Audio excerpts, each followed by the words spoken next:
ഒരു ഡയറക്ടർ തന്നെ അതിൻ്റെ സ്ക്രീൻ പ്ലേ ചെയ്യുക, സ്റ്റോറി ചെയ്യുക, അതായത് കഥ, തിരക്കഥ, സംഭാഷണം, ചിലപ്പോൾ അതിൻ്റെ മ്യൂസിക് എഴുതുക, അങ്ങനെയൊക്കെ നമ്മൾ പലപ്പോഴും കണ്ടിട്ടുണ്ട്. പക്ഷെ ഒരു ഡയറക്ടർ തന്നെ ഒരു ഫിലിമിൻ്റെ എഡിറ്റിംഗ് എന്നൊക്കെ പറയുന്നത് ഒരു പ്രത്യേക സ്കൂളിന് മാത്രം അവകാശപ്പെട്ടതായിരുന്നു. അതിൽപ്പെട്ട ഒരാളാണ് നമുക്ക് ഏറ്റവും പ്രിയപ്പെട്ട പത്മരാജൻ സാറ്. സാറിൻ്റെ 1981 റിലീസായൊരു മൂവി ഉണ്ട് കേട്ടോ, ഒരിടത്തൊരു ഫയൽ വാൻ എന്ന് പറയുന്ന മൂവി. റഷീദ്, നെടുമുടി വേണു ചേട്ടൻ, ജയന്തി എന്ന് പറയുന്ന ആക്ടേഴ്സാണ് ഇതിൽ പ്രോമിനൻ്റ് ആയിട്ട് അഭിനയിച്ചിട്ടുള്ളത്. ഒരു റെസ്ലറുടെ കഥ പറയുന്ന ഒരു സിനിമയായിരുന്നു ഒരിടത്തൊരു ഫയൽ വാൻ.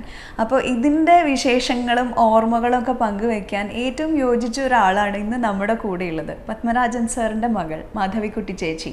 ചേച്ചി ഇതിൽ അഭിനയിച്ചിട്ടൊന്നുമില്ല, പക്ഷെ അന്ന് ഷൂട്ടിംഗ് ലൊക്കേഷനിൽ പോയതും അവിടെ ഉണ്ടായിട്ടുള്ള രസകരമായ സംഭവങ്ങളും ചേച്ചിയുടെ ഓർമ്മകളും എല്ലാം നമുക്ക് വേണ്ടിയിട്ട് ഇപ്പതാ പറഞ്ഞിട്ടുണ്ട്. കുമരകത്ത് വെച്ചായിരുന്നു ഷൂട്ടിംഗ് ഉണ്ടായിരുന്നത്. അപ്പം ഞങ്ങൾ ഫാമിലി ആയിട്ട് അവിടെ പോയി.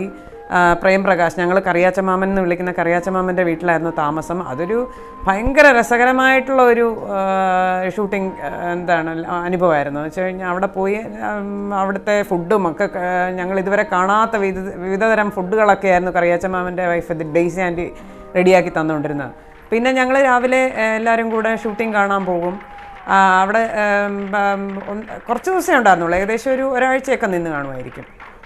കുറേ ഷൂട്ടിങ്ങിനൊക്കെ കാണാൻ പോയിരുന്നു. അതിനിടയിൽ ഏറ്റവും രസകരമായിട്ടുണ്ടായിരുന്നത് അതിൻ്റെ ഗുസ്തി സീനായിരുന്നു.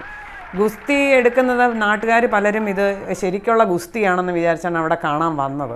ഇതിനിടയിൽ അതിൻ്റെ ഇടയിൽ ഞങ്ങൾക്കറിയാം ഞങ്ങളാ നിൽക്കുന്നതെന്ന്. ആ കൂട്ടത്തിനിടയിൽ ഞാനും എൻ്റെ ചേട്ടനും ഉണ്ട്, ഇടയിൽ നിൽപ്പുണ്ട് ഗുസ്തി കാണാനായിട്ട്. അത് നേരിട്ട് അങ്ങനെ ഒരു ഗുസ്തി അന്ന് കാണാൻ പറ്റി. വേറൊരു ഓർമ്മയുള്ളത്, അതിൻ്റെ ഷൂട്ടിങ്ങിനിടയിൽ അവിടുത്തെ ഇതൊരു ബംഗ്ലാവിലോ മറ്റോ ആയിരുന്നു അന്ന്. അപ്പം ഞാനിങ്ങനെ, അമ്മയുണ്ട്, ഡെയ്സി ആൻറ്റിയും മക്കളും ഉണ്ട്.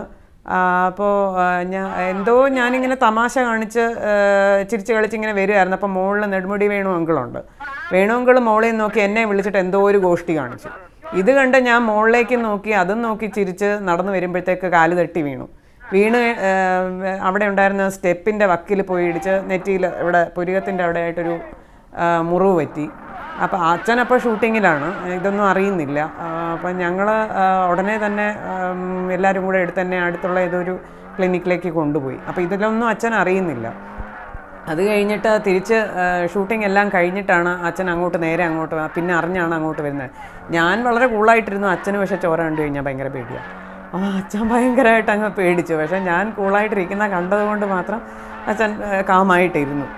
അങ്ങനെ അതൊരു മറക്കാൻ പറ്റാത്തൊരു കാര്യമാണ് ആ ഷൂട്ടിങ്ങിൻ്റെ ലൊക്കേഷനിൽ. പക്ഷേ അതിനകത്ത് ഒത്തിരി ആ ഷൂട്ടിങ്ങിനിടയിലും ഒരുപാട് ചെറിയ ചെറിയ അപകടങ്ങൾ, അന്ന് ആ ഒരു പെട്ടി ഓട്ടോ ഫയൽ വാൻ പിടിച്ചു നിർത്തുന്ന ആ സീനിൽ ഓട്ടോ മറിയുകയൊക്കെ ചെയ്തു. അങ്ങനെ ചെറിയ ചെറിയ കുറേ അപകടം അത് അദ്ദേഹത്തിൻ്റെ മേളിൽ കൂടെ വീണു എന്നാണ് എൻ്റെ ഓർമ്മ. പിന്നെ എങ്ങനെയൊക്കെയോ അത് പൊക്കി മാറ്റുകയൊക്കെ ചെയ്തു. വലിയ അപകടമൊന്നും പറ്റിയില്ല. അപ്പം അച്ഛൻ്റെ മുന്നിൽ കണ്ട കാഴ്ചകൾ തന്നെയാണ് അതിനകത്ത് വന്നിരിക്കുന്നത്. അപ്പോൾ അതിനകത്ത് മിക്കവാറും അച്ഛൻ്റെ പല സിനിമകളിൽ, ഇപ്പോൾ കള്ളൻ പവിത്രനിലാണെങ്കിലും കുറച്ച് ഹ്യൂമറസ് ആണത്, വളരെ സീരിയസ് ആയിട്ടുള്ളതാണെങ്കിലും ഒത്തിരി ഡയലോഗ്സ് എല്ലാം നല്ല ഹ്യൂമറസ് ആണ്. അപ്പം ഹ്യൂമറിന് വേണ്ടി ഹ്യൂമർ ഉണ്ടാക്കുന്നില്ല, പക്ഷേ അച്ഛൻ്റെ പലതിലെയും ഡയലോഗ്സ് ഹ്യൂമറസ് തന്നെയാണ്. ഒരുപാട് സിനിമകളിൽ അങ്ങനെയുണ്ട്.